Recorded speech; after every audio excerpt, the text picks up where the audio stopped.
One. What's up? We are Reality Roommates. We're back at it with another video, another episode recap. Now, episode 2 of Big Brother has just finished. It just went underway. And how do you guys feel about the episode so far? How do you guys feel about it as a whole? Solid episode, real good. Real good? Episode. Yeah. All right. Well, there's a lot of things that happened this episode. So we're gonna cover it beat by beat. The last episode, Duke, Ivan, you could tell them where we left off last time. All right, so last episode, if you need a refresher, pretty much we got introduced to all the house guests. They got to play in 4 different mini competitions to decide who was going to be the person that ended up on the block.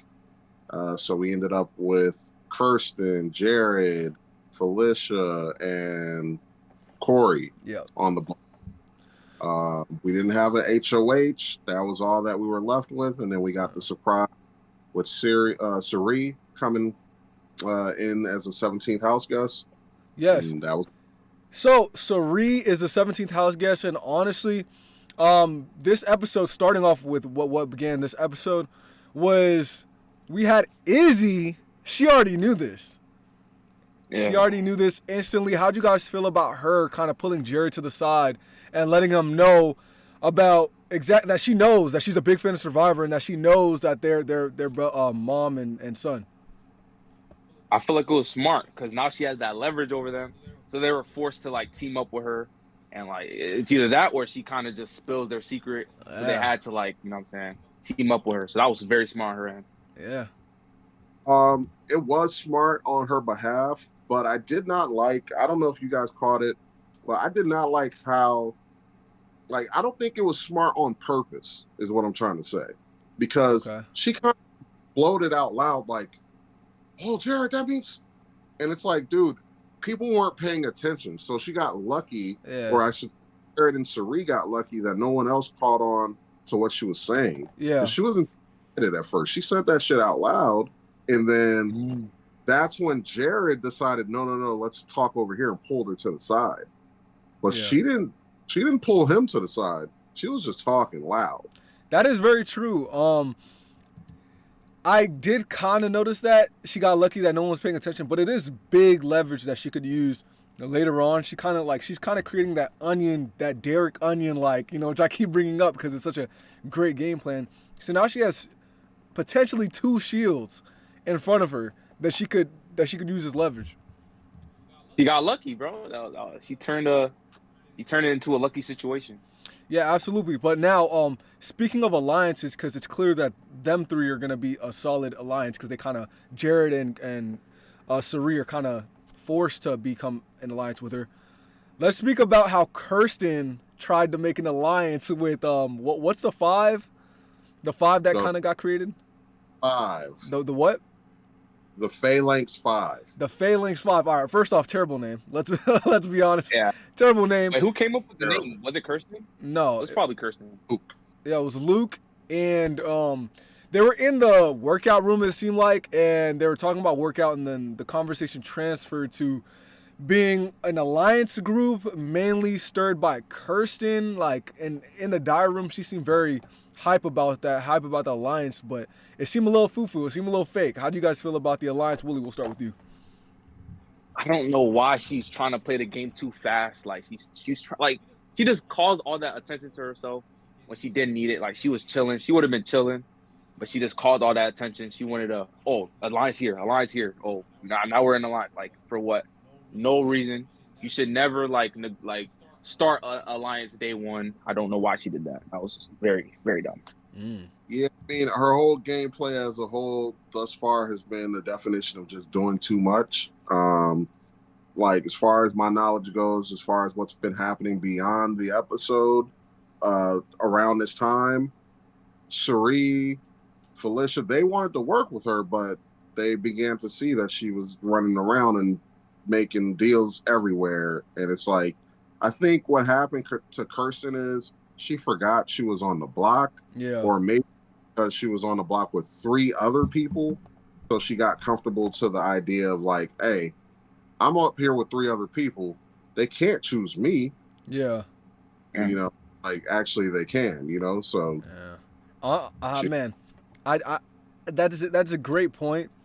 I think she definitely was she was playing the game a little too fast, tried to get an alliance a little too quick, and it definitely backfired on her. Although I don't really blame her too much in terms of the when they were in the gym, because it was kind of like everyone was kind of with it in a way, but you could see in the diary rooms they also were kind of like, nah, we wasn't really in it.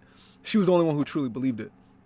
Because here's the thing about Big Brother. The thing is, like, you know, if somebody comes to you with an alliance, you're not going to tell them no to their face, even though you're not with it. Yeah. Because you're going to instantly, oh, that's a target, you know, because you know about this alliance that exists that you're not in if you're saying no to everybody that's bringing it to you. Yeah. So say yes, but yeah, obviously you don't want to be the person that's kicking off every alliance, especially that early. Yeah. So Kirsten, I understand where she was coming from, but she tried to be the catalyst in every situation instead of just going along with stuff like, oh, y'all making an alliance? Cool. Okay, I'll be in it. Yeah. But you don't want, it's like, let's do an alliance. Hey, let's do an alliance. Because everyone's like, she's gaming hard. She's somebody to look out for. Mm-hmm. On that block. Yeah, honestly, it definitely sucks. We'll transition a little bit to how Kirsten's name started spreading amongst the house guests as a target for the HOH, which we'll get into a little later.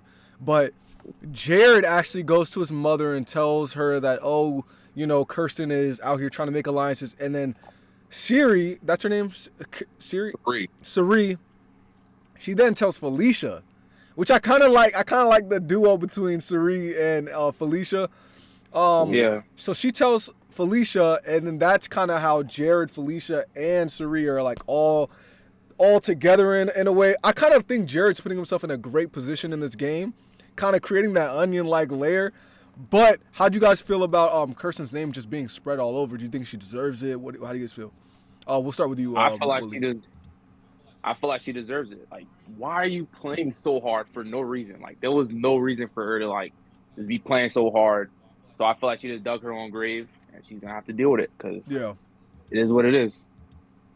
Yeah, I mean, I think it's the first week of Big Brother, so you know, people target you for people basically need any little reason to kick the first person out. Absolutely. And of an easy target by just doing too much. Like, if you're already on the block, the best bet would be to fall back in a corner.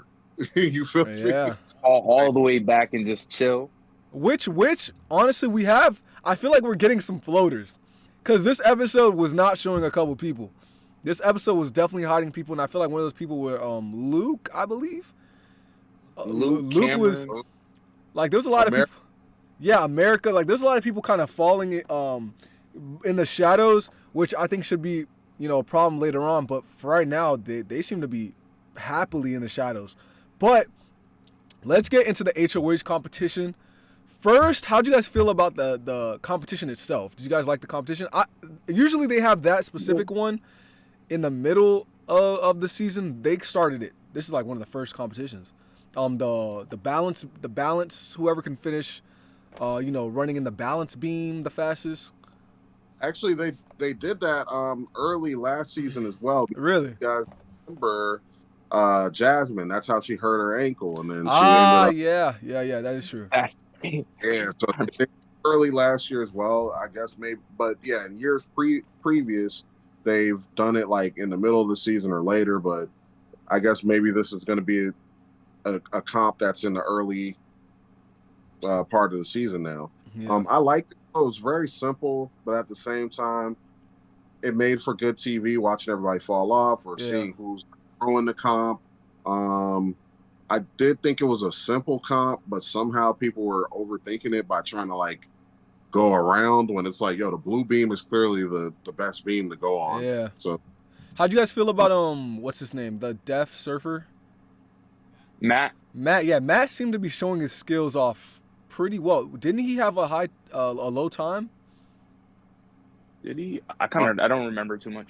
I'm not sure what his time was, but I mean, I do notice that I was intrigued by the fact that when everyone was doing their own introduction around the table, he straight up told them, I'm a gold medalist.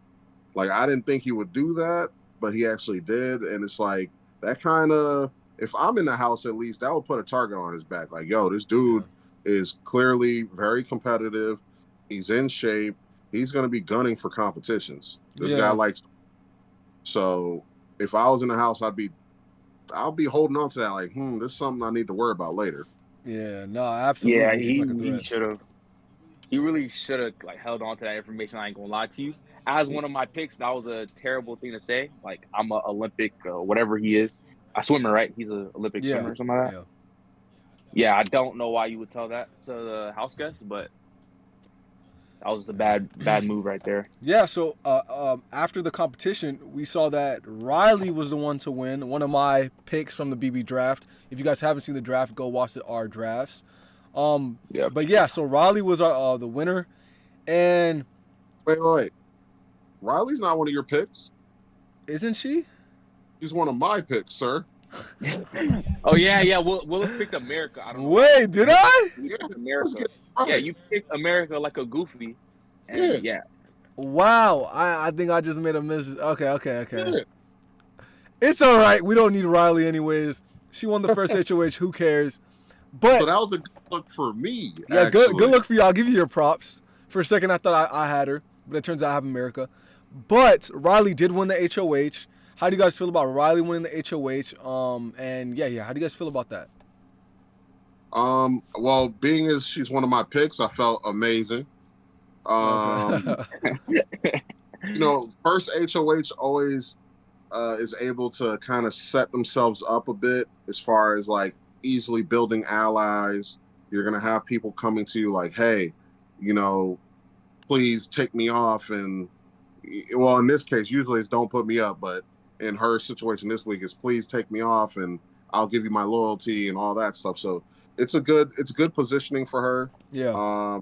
Obviously I've watched the live feed, so I've seen what she's been able to do with it. Yeah. And she's at least in a position currently where she's going to have some people in front of her as far as like, before you're going to take me out, you're going to take a couple other people out. So yeah. If she can win again, I would like to see if she'll win a second HOH reign. Yeah. There's a thing, and I don't know if you guys are familiar with it because you guys don't follow like some of these other podcasts, but there's a thing called HOH-itis, and sometimes these people catch it, meaning like when you get HOH, you kind of get addicted to that power, but it only lasts a week. Yeah. So then you start your ass for that HOH reign, and people remember that later on and take you out. So I will say she's had flashes of it, but at the same time, she's doing well. Mm-hmm. So it's good for her. Okay. Willie, how do you feel? I don't see her winning HOH as a crazy good thing because it kind of just showed that she could be good at comps. So instantly people are like, okay, now she's on our radar. Like, okay, she can win comps. All right. Yeah. But she's not one of my picks, so I guess I'm kind of happy that she won because now she's not going to look too good in the future because people are going to be like, all right, she just won a comp. Let's look at her. She could be a comp beast or whatever. Which I was kind of surprised that she won that competition. I didn't think she was going to be good at comps, but it is just one competition. But like, I didn't expect her to win. But yeah. I don't know. I completely agree. I definitely didn't expect her to win that match, but she did win the competition. Congratulations to her, Duke's pick. But what I will say is she doesn't. Right now, I'm not seeing any of the HOH-itis that she's talking about, but she does have. I also don't think she's gonna be one of those HOHs that later on she's gonna get out because she was HOH, the first HOH. As of right now, I don't see her as being a threat because, like you said, there's bigger fish to fry, and especially to me, just knowing that there's a mom and son in the house, that will always be like, Izzy can drop that bomb on everyone at any time, and that'll instantly change the game. So it's not smart for her game to do that, though. It isn't, but things can change. Yeah, things can really change. So it's going to be interesting to see. Target randomly in the house, right? And then someone lies and says, oh, well, Sari agreed with you going up. Just like that. That is a bomb. Yeah. That is true. I'm not going to lie. But she could really destroy their games. Heard a debate from somebody else who unknowingly says, oh, Jared said this about you, or Sari said this about you. Yeah. Go off. Because the thing with Izzy, judging by how she delivered that information to Jared, I really think that she is not going to be good in pressure situations when it comes to, hey, think about what you're going to say before you say it. Yeah. I don't think she's one of those people, because if she was, she would have saw both Jared and Cherie, held that information.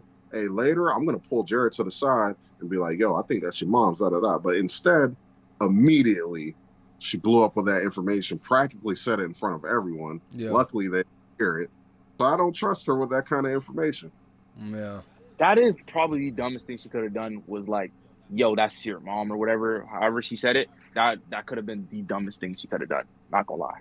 I would have held that in my back pocket and would have just made friends with both of those people. But I would have kept that information for me to expose later whenever I choose, if I need to. That would be Yeah, smart, but they could easily deny it. You know what I'm saying? Like later on, they could easily just deny and say, "Wait, what are you talking about? Get her out." If they have HOH or whatever, like it'll just, to me, if she uses it in a time of desperation, it could just be seen as like a desperate tactic and just, oh, I'm blurting out something. You know, But look at But nobody just makes that up though. look at their Nobody faces. just like, When you really look at their faces, it's like, yo, these people are related. I don't know. It could just be seen as a desperation tactic. But I see your point too. It could go either way. But honestly, I think this, her, getting pulled aside. They know that she has that fruit dangling over. Like she could really use that to her advantage later on, and it could go both ways because now they have an incentive to take her out. You know what I'm saying? Let's get her out quickly or whatever. But then again, if they do try that, then she'll just expose it. So I don't know. She'll expose it. Like the beauty of Big Brother is you can't just like, oh, okay, you're out, and you walk off and you can't say anything to everyone. Oh, she's going to have to sit on the block for at least, even if it was a back door, you got to sit on the block for at least a couple days or 2 days or whatever. Yeah. Next, you're going to be spilling the beans if you get any inkling that, hey, Cherie had something to do with this, or Jared had something to do with this. I'm telling everybody. Yeah, they have to really calculate that. They have to be on their best behavior around Lizzie. Yeah, quite literally. Luckily, thus far, they've been getting along, though. So it's working out in their favor. But for how long? This is 100 days. Yeah. Now, let's talk about the nominations, who Riley puts up. Riley, she listens to the house guest. She listens to Felicia. She listens to Jared. She listens to Cherie. And they tell her, Kirsten, the girl with the K, letter K, let's put her up. And Riley complies. She puts her up. She also puts her up next to Felicia, which I feel like was a brilliant move, simply because no one's going to get out Felicia. She's not a competition threat at all. So I think that was a brilliant move. How'd you guys feel about what Riley did? It let her listen to the house guest. You guys think she should have targeted another person? How do you guys feel? We'll start with Willie. I feel like she just kind of had to listen to the house because, like, it's the first week. You just got to listen to the house. Whatever the house says, you kind of just have to do because it's like, it's the first week. There's not really much to go off of. So everybody said Kirsten should go out. So she did what she had to do. I agree. She was smart for that. Yeah, I think it was pretty much easy peasy. I mean, it's the first week, so it's best to just go along with who's going to actually get voted out instead of gamble on a person. They end up staying, and now you got to contend with that person for the rest of the time that you're there. Yeah. So the best case scenario, we'll see what happens with Vito, and obviously when it comes down to the votes, but it's looking pretty bad for Kirsten right now. It is. She felt blindsided. She started crying in the diary room. She started crying in the diary room, and it sucks. That the first girl probably getting out is a black woman. Honestly, me and Willie was talking as we were watching. How do you guys feel about, like, every season, whenever there's a more than, I would say, 4 black contenders, I automatically think Cookout. I know that's what Kyle thought last season, and people kind of got on him for that. But how do you guys feel about, like, maybe, let's say, a potential house guest who's not, black, thinking that there would be a cookout or anything like that? Like, that's just a random thought that I'd be thinking about. Like, it could easily happen. On my end, I kind of just, because when I see multiple black house guests, at least, I don't know if I'm just, maybe I got a weird brain or whatever, but I don't see Cookout. I feel like Cookout was like once in a game, like once in a lifetime situation where it's like, yo, this is the first time they're allowing this many of us in the game. Yeah. No, a black person has never won. We would be stupid to be like, oh, I'm taking you out next week. Yeah. You kind of work together in that situation. But moving forward, I don't think that's the case. I think what happens is people have similar walks of life, so they tend to bond. And that's what was happening for years and years. But so before the cookout, you would have alliances that would have maybe all white players or whatever, but it's not necessarily, oh, they were racist and they're taking out. Not every season was, oh, they're racist and they're taking out the black person. It just seems, it's just sometimes people come from a similar walk of life. Like, oh, okay, like we culturally have some similarities. So we're going to click, we're going to hang out in the house. And next thing you know, we're in an alliance. So I think it's similar moving forward for people of color that have like similar backgrounds, might have came from similar environments or similar cultural aesthetics. You're going to click. You know what I'm saying? But I don't think it's necessary to be like, oh, it's going to be an all-black alliance. I don't see that often. Maybe there might be an all-black male alliance one day or an all-black female alliance. That could probably happen, but I don't another cookout. And I think it's too on the nose and obvious to all the other house guests. So I think it's a more of a dumb move than a good move because that card already got played. So, it can't get played again. You're not gonna be able to do it again. Honestly, well said. Well said. Willie, you have any thoughts about that? I feel like another cookout will definitely happen. I definitely feel like in the next coming seasons, there will be another like cookout type of thing. Yeah. It just will happen. And I honestly wouldn't blame house guests for like kind of like, oh, what is there a cookout? Is there like another cookout happening? I don't blame it. You can't. You can't rule it out anymore. Like every season, if you see like, 3-4 black people in the season, you got to be like, oh, cookout, potential cookout. Like that's what I would be thinking. Again, I definitely think like you kind of changed my mind a little bit. I can't help but see it, but for the most part, it does look like a card that is not going to get played again. Like it just can't get played twice, and if it does get played twice, then the house guests are just completely clueless. But calling it out would also be insane because look, Kyle got ridiculed for calling it out. No, so it's scary. You definitely don't call it out because if you call it out instantly, it's gonna look like you're racist, and now you gotta do hella explaining. You gotta be like, oh, I didn't mean it like that. Yeah. No. Yeah, if you get this hunch right, and you're not black and you're wrong, you look crazy. Yeah, you look insane. Kyle clearly looked like a madman. Yeah, no, he definitely did. He did. Fully so, because you were trying to like put like people that weren't together somehow. You know what I'm saying? So I don't think we're gonna see it in a bit. The only way I can see it, like I said, is if there's like 3 or 4 black males, they might click up and just be like, hey, let's look out for each other, bro. Or same for black females. Like maybe some of the black females on this season might click up. The ones that are left, out of Felicia and Kirsten or whoever ends up going home this week, maybe the rest will click up possibly, but I just don't know if it'll be just all the black people in general. Yeah. Nah, I see it happening. I see it happening, but I see it failing like terribly. That's the thing, though. I definitely see it happening. I think if somebody tries this early, it's not gonna work. It's not gonna work. Yeah. The game of Big Brother is far too complex, and I feel like people don't give Tiffany enough credit because it wasn't just, oh, we're all black people, because it's only 6 of them. They still had a majority of the house to contend with. Yeah. So they be actually really good at the game too. And Tiffany created a beautiful blueprint that worked excellently. Yeah. And I feel like the blueprint that Tiffany created, it doesn't have to just work for all black players. It could be 6 players of any gender or race picking up where each of these 6 people have a buddy that thinks they're clicked up. Meanwhile, the 6 is working together. Yeah. It's a beautiful plan that doesn't have to involve race or gender. Yeah. So I think people fail to focus on Tiffany's the actual plan, the actual strategy. Yeah, people get stuck on the cookout, but not on the blueprint. And I think the blueprint should be selling.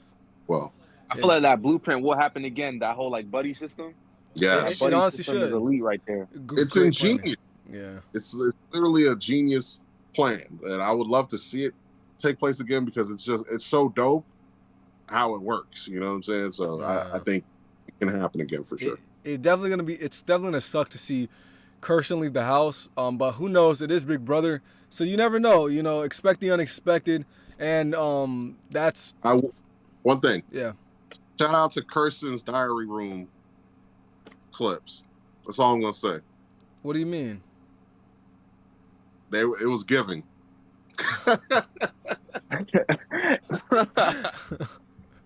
Yo, this guy. But overall, I say this episode was a very, very good, a very good episode overall. I enjoyed it. You guys enjoyed this episode as a whole? Yeah. Yeah. Good first episode. Good first episode. Did what it had to do. Mm-hmm. Yeah. Well, yeah, I definitely liked it. Definitely enjoyed it. We all enjoyed it. But yeah, I would say that's the full breakdown of the second episode of Big Brother this season. I believe this week there will be an episode Thursday, correct? Yeah. Yeah. So Wednesday, Thursday, and Sunday. So you guys can expect an episode from us Wednesday, Thursday, and Sunday as well. Thank you guys so much for watching. Click the like button, hit subscribe, comment down below. We will be answering back to every single comment. And yeah, we are Reality Roommates, man. We're out. Peace.